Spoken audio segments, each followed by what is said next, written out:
Carbohydrates lower stress and increase metabolism. Now, I know what you're thinking when I say that. No, they don't. They increase my stress and I've got a slow metabolism. Well, that's because you can't control yourself when the breadbasket comes out, isn't it, little piggy? But in physiology, carbohydrates lower stress and too little carbohydrates can increase stress. And this is exactly what was happening to my client, Stephen. So Stephen travels a lot and he trains a lot. And from his blood work, it was clear that he wasn't necessarily overtraining, but he was definitely underfueling. This was shown by his glucose panel, and also other areas. And his body was paying the price. This was having an effect on his nutrient status and even his hormone function.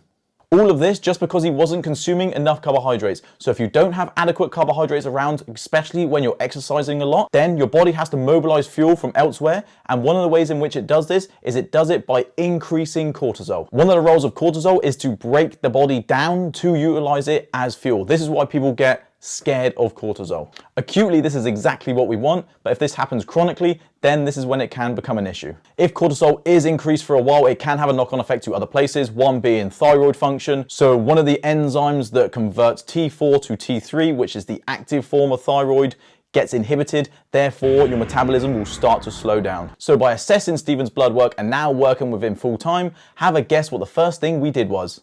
That's right, my pedigree chum, we increased his carbohydrates. And Stephen is already feeling much better, and this is only a couple of weeks in. So unless your carbohydrates are acting like this, I wouldn't be scared of them.